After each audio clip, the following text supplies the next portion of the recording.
ଆଜି ଶିବରାତ୍ରି ସମସ୍ତଙ୍କୁ ଜାଗରର ଅନେକ ଅନେକ ଶୁଭେଚ୍ଛା ଆଉ ଶୁଭକାମନା। ସକାଳୁ ଉଠି ଘର କାମ ସବୁ ସାରି ରେଡ଼ି ହେଇକି ମୁଁ ଚାଲିଲି ମନ୍ଦିରକୁ, କିନ୍ତୁ ମନରେ ଭାରି ଦୁଃଖ, କାହିଁକିନା ଶିବ ଠାକୁର ଯାହାକୁ ଦେଲେ ସିଏ ହିଁ ମୋ ପାଖରେ ନାହାନ୍ତି ଏତେ ବଡ଼ ପୂଜାରେ। ହଉ କ'ଣ କରିବା, ଛାଡ଼। ଚାଲିଲି ମନ୍ଦିରରେ ପ୍ରଥମେ କିଣିଲି କିଛି ଭୋଗରାଗ, ଯାହାକି ଠାକୁରଙ୍କ ପାଖରେ ଚଢ଼େଇବି ଆଜିର ଏତେ ଭଲ ଦିନରେ। ତ କିଛି ଫଳ ଫୁଲ ଏମିତି ସବୁ କିଛି କିଣିକିରି ଚାଲିଲୁ ମନ୍ଦିର ଆଡ଼କୁ ଦୁଇ ଭଉଣୀ। ବାପରେ କି ଭିଡ଼, ଲାଇନ୍ ଆସିକି ଲାଗିଛି ମନ୍ଦିର ଗେଟ୍ ବାହାରେ। ହଉ କଷ୍ଟେମଷ୍ଟେ ଯାଇ ମନ୍ଦିରରେ ପହଞ୍ଚିଲୁ। ଠାକୁରଙ୍କର ଅତି ସୁନ୍ଦର ଦର୍ଶନ ହେଲା, ବହୁତ ବହୁତ ବଢ଼ିଆ ଦର୍ଶନ ହେଲା।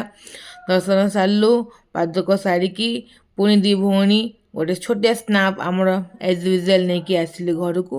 ମନ ଦୁଃଖକୁ ମନରେ ଚାପି ପ୍ରଥମେ ଲଗେଇଲି ଗୋଡ଼ରେ ଅଳତା, କାହିଁକିନା ଉପାସ କରିଦେଲେ ଅଳତା ଲଗାଯାଏ। ତ ଅଳତା ଲଗେଇଲି, ଆଉ ମୁଁ ସେ ଯୋଉ ଦିଲ୍ ପେ ପଥର ରखे ମୁँହ पे मेकअप कर लिया କିଛି ସେମିତି ସବୁ ରେଡ଼ି ହେଇକିରି ମୁଁ ହଉ ଦିନ ତ କିଛି ନାହିଁ, ବାକି ରାତିରେ ତ ଗୋଟେ ସୁନ୍ଦର ଶାଢ଼ୀ ପିନ୍ଧିବି। ଏତେ ମୋର ଏଇଟା ଫାର୍ଷ୍ଟ ପୂଜା ଆଫ୍ଟର ମାଇ ମ୍ୟାରେଜ୍। ଦେନ୍ ଆସିଲୁ ମନ୍ଦିର। ଏଇଟା ହେଉଛି ଆମ ଘର ପାଖରେ ଥିବା ଶ୍ୟାମବାବା ମନ୍ଦିର। ଆଇ ଥିଙ୍କ ଆଗରୁ ବି ବହୁତ ସାରା ବ୍ଲଗ୍ରେ ଆପଣମାନେ ଦେଖିଥିବେ କି ଏ ମନ୍ଦିରଟା।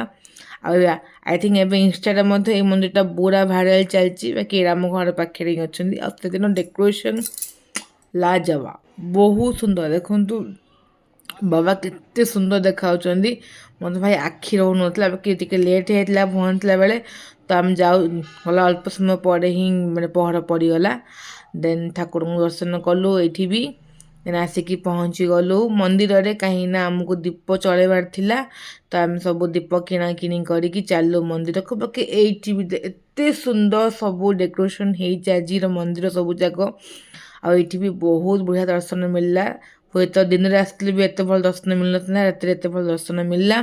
ଦେନ୍ ସେଠି ଚାଲିଥିଲା ନାମ ସଂକୀର୍ତ୍ତନ, ଆଉ ପୁରା ଭାଇବ୍ ସେଟ୍ ହେଇଥିଲା ରାତି ପାଇଁ। ଦେନ୍ ମହାଦୀପର ଦର୍ଶନ କଲୁ। ମହାଦୀପ ଚଢ଼େଇବାର କ୍ଲିପ୍ ମୋ ପାଖରେ ନାହିଁ। ଆଉ ତାପରେ ବାକି ରାତି ସାଢ଼େ ଗୋଟେ ପାଖାପାଖି ଗୋଟେ 1:15 ଭିତରେ ଆମେ ଆସିକି ଘରେ ପହଞ୍ଚିଗଲୁ। ରହିଲି, ପୁଣି ମିଶିବି ନେକ୍ସଟ ବ୍ଲଗ୍ରେ।